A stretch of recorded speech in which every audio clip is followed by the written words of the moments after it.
Hello दोस्तों, नमस्कार। स्वागत है आपका सक्सेस इन हिंदी अकेडमी में। आज की मेरी वीडियो का विषय है, क्या हरियाणा में भी अब महिलाओं को उम्र में छूट मिलने लगेगी। देखो, वैसे तो छूट मिलती है, जैसे बीसी को 3 साल की होती है, वो सभी के लिए होती है, मेल के लिए भी फीमेल के लिए भी। एससी के लिए 5 साल की होती है, मेल के लिए भी फीमेल के लिए, सबको बराबर होती है। मेल फीमेल का कोई अलग अलग इशू इसमें नहीं होता है। लेकिन कुछ राज्य या केंद्र सरकार ऐसी हैं जो टीचर भर्ती में, वो तो मुझे इतनी नॉलेज है नहीं, लेकिन टीचर भर्ती के बारे में बता देती हूँ।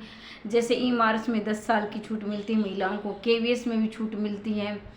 इसके अलावा अभी राजस्थान में भी 5 साल की छूट महिलाओं को दी गई है। तो ऐसे राज्यों में भी और केंद्र सरकार की भर्तियों में भी महिलाओं को छूट मिलती है। अब ऑडिटर प्लस बी की तो बहुत ही कम होती है, वो आप सभी जानते हैं, 30-35 साल होती है। तो ऑडिटर प्लस बी की मैं यहाँ बात नहीं कर रही हूँ। लेकिन एक कमेंट मेरे पास बार बार आ रहा है, क्या मैम हरियाणा की पीजीटी की वैकेंसी में छूट नहीं मिलने लगेगी महिलाओं को, जैसे कि अदर राज्यों में मिलती है, केंद्र सरकार भी देती है, तो महिलाओं को छूट क्यों नहीं। या एससी की महिलाओं को 5 साल की छूट होती है, तो बीसी की क्यों नहीं, 3 क्यों होती है, 5 क्यों नहीं होती है। तो ये सभी सवालों पर हम चर्चा करेंगे। आगे बढ़ने से पहले आप चैनल को सब्सक्राइब कर दें, ज़्यादा से ज़्यादा शेयर कर दें अगर आप पहली बार चैनल पर आए हैं तो, क्योंकि यहाँ पर आपको हिंदी से संबंधित और तमाम टीचर भर्तियों से संबंधित आपको जानकारी मिलती रहेगी। और समय समय पर मैं आपको ये जानकारी भी देती रहती हूँ जो भी आपकी शिक्षा से संबंधित है। तो आपने एक कहावत सुनी होगी कि जब छोटा बच्चा होता है ना, जैसे माँ ये बोलते हैं ना कि माँ से बढ़कर दुनिया में कोई नहीं होता। माँ अपने बच्चे की जो देखभाल करती है ऐसा कोई नहीं कर सकता। लेकिन माँ भी अपने कामों में इतनी मशगूल हो जाती है कि वो बच्चे को इग्नोर करके ये काम कर लूँ, बाद में दूध पिलाओगे, और जब बच्चा रोता है ना तो वो सब कुछ काम छोड़कर अपने बच्चे को दूध पिलाने में लग जाती है। तो ये उदाहरण इसलिए दिया है क्योंकि ये महिलाओं की खासकर समस्या है और ये आप जानते हो। और मैं कहीं ना कहीं, शायद आपको गुस्सा भी आ जाए, इसकी कसूरवार कहीं ना कहीं महिलाएं हैं। देखो, हमारा दायित्व होता है, हमारा जो कर्तव्य होता है अपने परिवार की देखभाल करना, और हमारी जिम्मेवारी करनी भी चाहिए। लेकिन कई कई तो इतनी हो जाती हैं कि 2400 घंटे तैयार रहती है, तो अपने लिए 2-3 घंटे तो निकाल सकती हो। यानी जो दोपहर का समय होता है वो तो अपने लिए निकाल सकते हो। और लेकिन मैं ये नहीं कह रही कि आप कमेंट मत करो, आपको कमेंट करना चाहिए। कहीं कहीं ना कहीं आप इतनी जागरूक तो हो कि आप कमेंट कर पाती हो। कुछ महिलाएं तो ऐसी भी हैं जो कमेंट भी नहीं कर पाती है कि हमारे साथ ऐसा दुराचार हो रहा है, शोषण हो रहा है, घरेलू हिंसा हो रही है, या फिर सरकार हमारे साथ भेदभाव कर रही है। कम से कम आप इस काबिल तो हो, तो ये अपने आप को धन्यवाद कि कहीं ना कहीं आपने अपने को इतना समय तो दिया है। अब मैं ये जो मैंने बच्चे का उदाहरण दिया, इसी तरह अगर आप, जैसे मैं क्या कर सकती हूँ, मैं कोई एचपीएससी में नहीं लगी, न मैं एचएससी में लगी, लेकिन मैं आपकी तरह एक साधारण महिला हूँ। बस मैं वीडियो बना देती हूँ और वीडियो के माध्यम से मैं अपने सोशल मीडिया के माध्यम से जो भी गलत होता है उसकी मैं आवाज़ उठाती हूँ और आप लोगों के ही वो कमेंट लेती हूँ। ये मेरे व्यक्तिगत जो निर्णय नहीं होते हैं, ये आप लोगों के कमेंट के निकाल कर मैं वीडियो बनाती हूँ। तो मैं अब की बार ये कहूँगी, हालांकि वीडियो टीजीटी पर मिलेगी, पीजीटी पर मिलेगी, वो दूसरी वीडियो में मैं आपको जानकारी दूंगी क्योंकि वीडियो बहुत लंबी हो जाएगी। इसके लिए आपको एक कार्य करना होगा।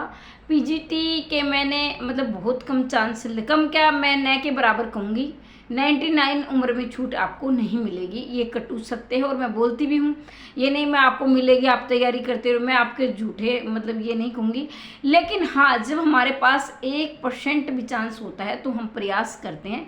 तो 1% चांस आपके पास ये है, आप है ना, या तो देखो मैं हमेशा आपको कहती हूँ, अगर आप सीधे फेस टू फेस जाकर बात करो तो बहुत ही अच्छा है। जैसे माननीय मुख्यमंत्री जी से, शिक्षा मंत्री से, या फिर आप एचपीएससी जाओ। अगर आप एचपीएससी नहीं जाना चाहती तो आप जागरूक भी थोड़ी सी कम हो, ये है।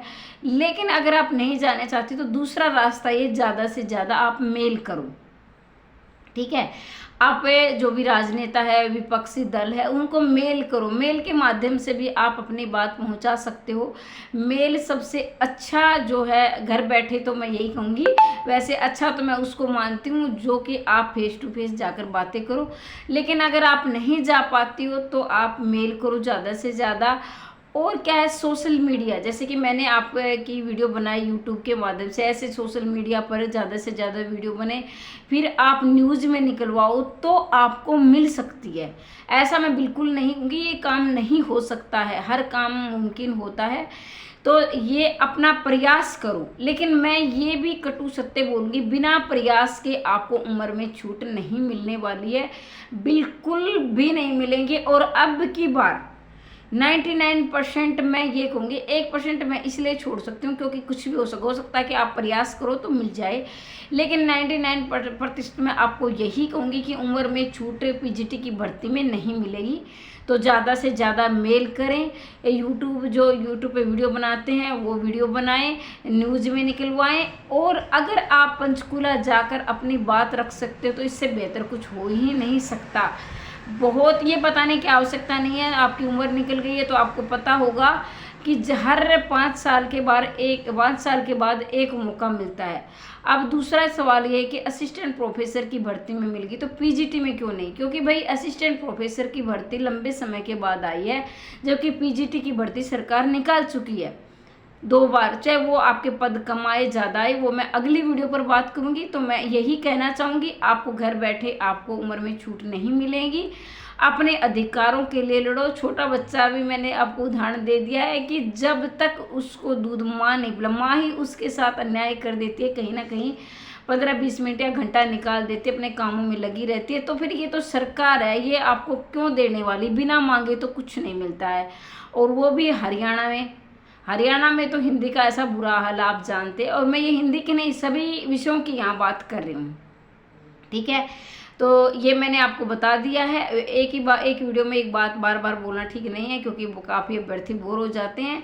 तो आप समझ गए होंगे आपको क्या करना है। ज़्यादा से ज़्यादा वीडियो को शेयर कर दें और चैनल को सब्सक्राइब करना ना भूलें। और मैं चाहती हूँ कि आप काफ़ी समय से इंतज़ार कर रहे हो, अब की बार आपका सपना साकार हो जाए, आप लेक्चरर प्रोफेसर जिसके भी काबिल हो बनो। मेरी तरफ से आपको बहुत बहुत शुभकामनाएं। जय हिंद, जय भारत।